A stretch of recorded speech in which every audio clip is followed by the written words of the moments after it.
지금 이 시각 더불어민주당 지도부가 오늘 국회가 아닌 광화문 앞에서 최고위원회의를 개최하는데요. 현장 함께 보시죠. 검사 3명의 국회 탄핵 소추에 대해 탄핵 소추권이 남용됐다고 볼 수 없다고 밝혔습니다.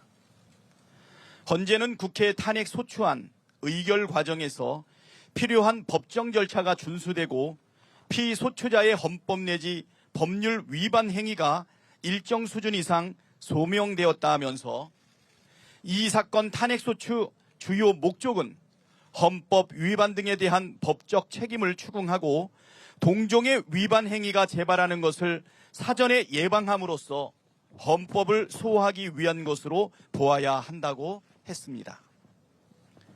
파면에 이를 만큼 중대한 위반이라고 보지는 않았지만 국회가 충분히 탄핵할 만한 사유가 있고 적법하게 이루어졌다는 점을 분명히 한 것입니다.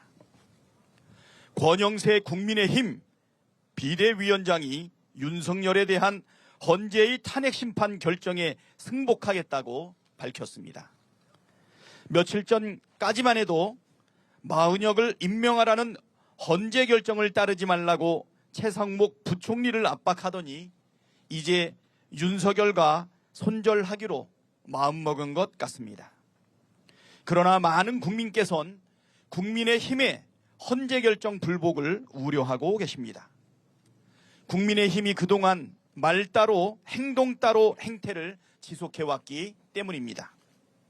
지난 11일 권성동 원내대표가 여당은 헌재를 압박하는 행위는 하지 않겠다고 했지만 그 말이 무색하게 82명의 소속 의원들이 탄핵 반대 탄원서를 내고 의원 수십 명이 헌재 앞에 우르르 몰려가 헌재를 겁박했습니다. 권영세 위원장은 정치가 법의 테두리를 넘어서는 안 된다고 했지만 헌재를 때려 부숴야 한다고 선동한 서천호 의원을 감싸고 있고 윤상현 의원은 의원 총사퇴니 국회 해산이니 하며 연일 헌재를 따로 겁박하고 있습니다. 말 따로, 행동 따로, 지도부 따로, 의원들 따로. 무슨 따로 국법입니까?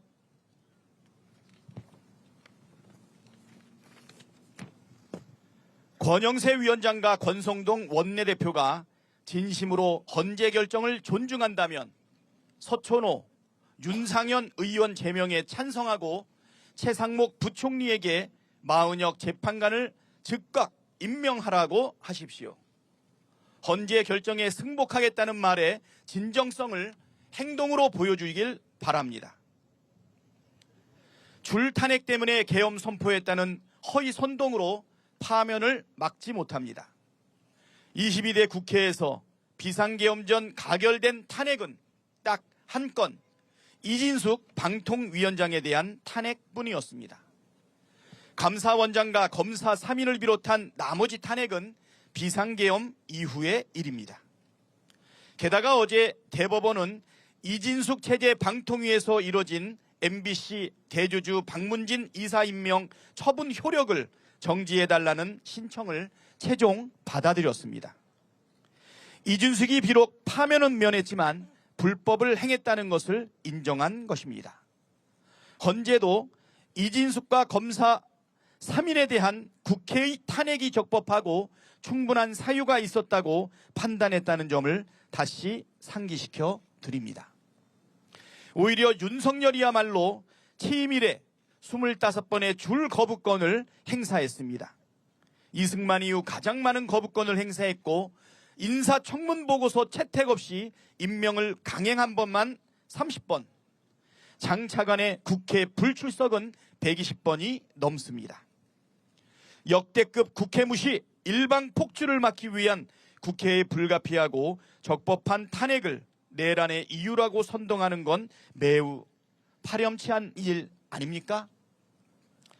헌법만 읽어봐도 탄핵이 비상계엄의 요건이 전혀 안 된다는 사실을 초등학생도 쉽게 알 수 있습니다.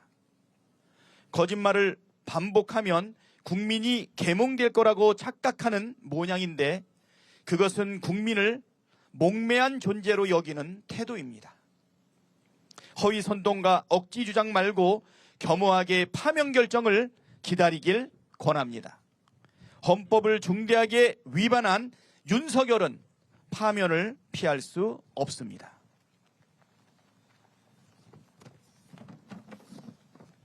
최상목 부총리가 명태균 특검법에 대해 거부권 행사 입장을 밝혔습니다. 네, 박찬대 원내대표의 최고위원회의 모두 발언 듣고 오셨습니다. 박 원내대표는 먼저 헌법재판소가 어제 감사원장과 검사 등 탄핵 선고를 하면서 국회의 탄핵 소추권이 남용됐다고 볼 수 없다고 밝혔다고 강조했는데요. 헌재는 피소추자의 헌법과 법률 위반 행위 소명됐다고 했다며 이를 파면에 이를 만큼 중대하진 않지만 탄핵 사유가 있다고 본 것이라고 말했습니다. 아울러 여당에게 최상목 부총리에게 마은혁 재판관의 즉각 임명도 촉구했는데요. 박찬대 원내대표의 발언 등은 정리해서 저희가 이어지는 정치 대담 등을 통해서 다뤄보도록 하겠습니다.